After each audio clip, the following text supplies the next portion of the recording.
Académico, sentiste culpa hoje porque não escreveste tanto quanto gostarias? Pior, estás a ver este vídeo agora e estás a pensar: epá, eu não devia estar a perder tempo com isso, devias estar a escrever? Se passas os jantares de família ou até os almoços sempre a sentir esta culpa que não estás a produzir o suficiente, então este vídeo é para ti.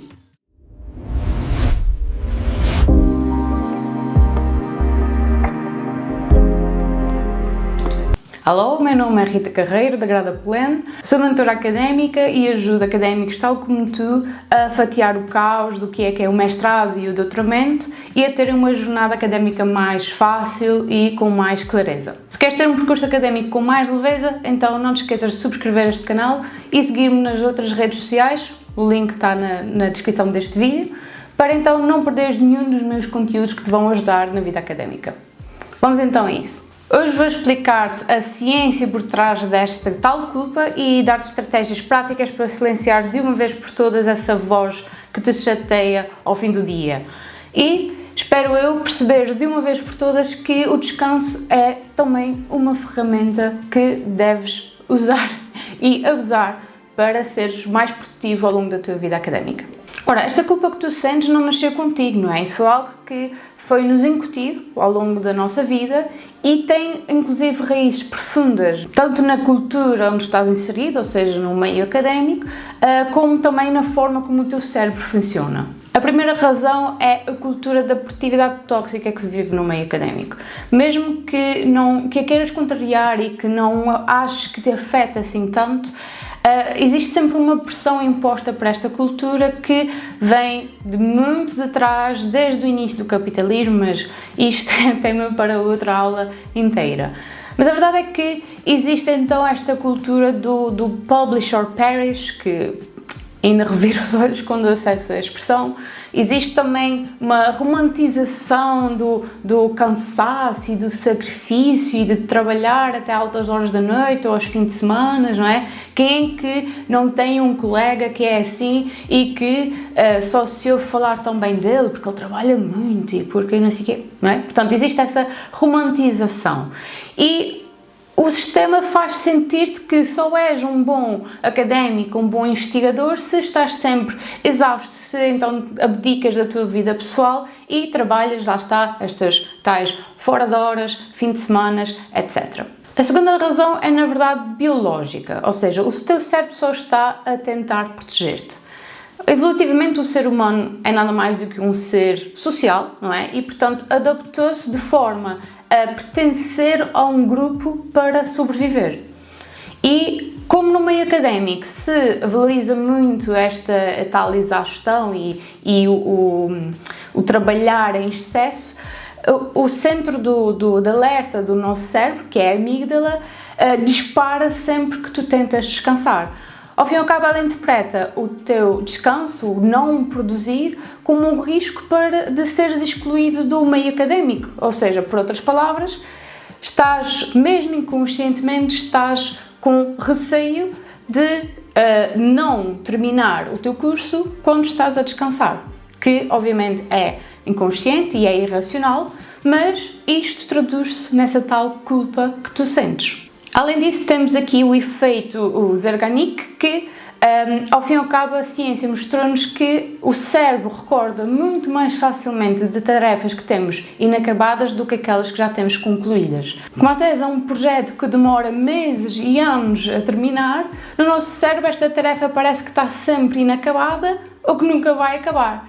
E por isso é que a tarefa fazer a tese está sempre aberta na nossa mente e que causa então essa constante tensão no nosso cérebro de se lembrar: isto ainda não está feito, isto ainda não está feito, e então ativar esta tal reação da amígdala. Contudo, lá para estas reações serem inatas não quer dizer que não se possa fazer nada sobre isso. Então, por onde começar?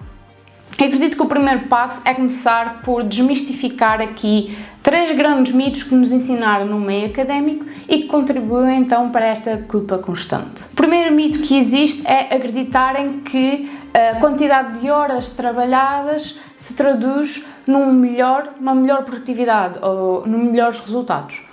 Ora, mas vários estudos sobre o trabalho cognitivo já demonstrou que o foco humano é limitado. Inclusive, esses estudos já demonstraram que 2 horas de trabalho focado, com algumas pausas a intercalar pelo meio para se descansar, torna o teu trabalho muito mais produtivo e com maior qualidade do que 8 horas de seguida em que só faz com que o teu cérebro fique completamente exausto. O segundo mito é acreditarem que têm que insistir em focar-se naquele problema que estão a tentar resolver até que conseguirem.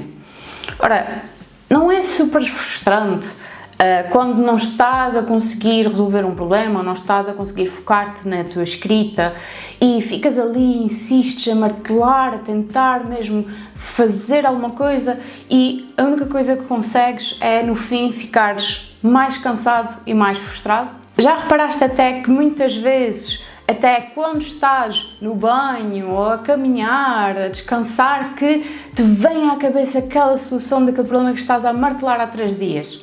Isto não é uma coincidência. Isto porque o teu cérebro alterna entre 2 modos, o modo focado e o modo difuso. O modo focado, como o próprio nome indica, é o estado que ativas quando te sentas para escrever a tese, para ler um artigo ou até para resolver um problema. Já o modo difuso é ativado quando relaxas esta atenção. Ou seja, é durante este modo, especialmente durante o sono, que o cérebro limpa as toxinas e consolida as suas memórias, transformando a informação solta em conhecimento estruturado. Embora o modo focado seja aquele que é ligado aos detalhes e à lógica, é normalmente no modo difuso que o cérebro consegue interligar áreas que normalmente não comunicam e por isso é associado à criatividade, uma maior criatividade. Portanto, é por isso que muitas vezes só consegues chegar a tais soluções quando estás no banho, a caminhar, porque é no modo difuso que o cérebro muitas vezes consegue fazer a ponte entre aquele conceito que tu leste há 2 anos atrás e o problema que estás a tentar resolver hoje. Resumindo, descansar é literalmente deixar o cérebro trabalhar para ti. Por isso é que precisas de fazer pausas regulares e ir arejar e relaxar quando estás a tentar martelar naquele assunto que não consegues sair dali. O terceiro mito, que é mesmo um erro fatal na vida académica, é ver o descanso como uma recompensa final. O ir aí descansar quando terminar. Ora, como já vimos, uma pós-graduação nunca terminas até à data de entrega da dissertação ou da tese. Portanto, se esperas pelo fim para descansar, acredita em mim, vais chegar lá num burnout e eu não recomendo a ninguém. Portanto, acho que já consegui passar aqui a mensagem que o descanso não é um prémio. O descanso é uma ferramenta de trabalho tal e qual como o Word, como o SPSS, como o ChatGPT. É uma ferramenta que é obrigatória no meio académico para manteres a produtividade e a sustentabilidade ao longo do teu projeto. Mas então, e a nível prático? Como é que vamos então calar a vozinha da culpa? Aqui estão então 3 ações imediatas. A primeira é termos uma visualização do trabalho que já foi feito. Já te falei aqui sobre o efeito Zeigarnik, portanto, como o nosso cérebro tem a tendência de se focar mais nas tarefas que estão pendentes do que naquelas que estão feitas, precisamos de contrariar isso de forma visual. Por isso é que eu recomendo vivamente ter um gestor de tarefas digital, como o Notion, como o ClickUp ou a Asana, qualquer um, ou até mesmo uma app de listas de tarefas, ou até mesmo um quadro na parede, assim, junto da tua secretária, com as tarefas que tens para fazer ao longo da semana, por exemplo, e ires fazendo check aquelas que completas. Ver esse progresso de forma tangível ajuda o cérebro a sentir literalmente que, ok, já fiz o suficiente, já fiz bastante, portanto, posso baixar a guarda e deixar a culpa de lado. A segunda estratégia é o brain dumping, ou fazer brain dump. O que é isto? O brain dump é nada mais do que escreveres num papel, num bloco de notas, aquelas tarefas que estão pendentes e que te estão a criar preocupação. Por alguma razão, para a maioria das pessoas, escrever mesmo à mão, em papel, resolve melhor ou ajuda melhor do que escrever digitalmente, mas tenho visto nos meus mentorados que ambas as formas funcionam. E isto funciona porquê? Porque, mais uma vez, combate aquele efeito do Zeigarnik.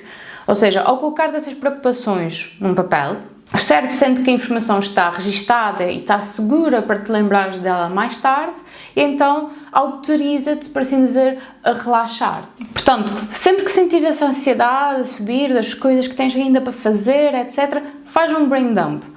Escreve num bloco de notas aquelas preocupações que estão-te a dar, as tarefas que ainda tens pendentes, etc. Tudo o que estiver na tua cabeça, anota.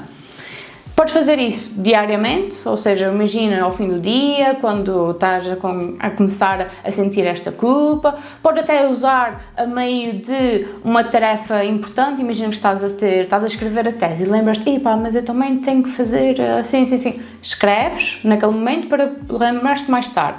Ou então, aí, que eu recomendo vivamente e digo que é mesmo obrigatório, é fazer-se isso no final da semana, por exemplo, na sexta-feira, que é para se ir para o fim de semana descansado, sem qualquer culpa. Aliado ao brain dump, temos também a rotina de encerramento. É um ritual, por assim dizer, que deves fazer ao final do dia para enviar ao cérebro o sinal de que o trabalho acabou por hoje, posso descansar. Portanto, para além de fazeres o brain dump, deves então fazer uma limpeza física e digital do teu espaço de trabalho, ou seja, fecha todas as abas e todas as pastas do teu computador que relativamente ao trabalho académico e também, de preferência, arruma o espaço físico, ou seja, arruma as tuas canetas, os cadernos, os papéis, chávenas que possas ter deixado durante o dia de trabalho. Isto porque um espaço desorganizado envia sinais ao cérebro das tarefas pendentes. É por isso que arrumar um espaço ajuda sempre a focar mais e a ter mais produtividade. Depois deves dar um sinal verbal ao teu cérebro. Dizer em voz alta, por hoje o meu trabalho acabou, o resto eu lido amanhã ou na próxima segunda-feira, seja quando for a próxima vez que vais voltar ao trabalho. Isso pode parecer tonto, mas é um comando direto para o cérebro e que funciona mesmo.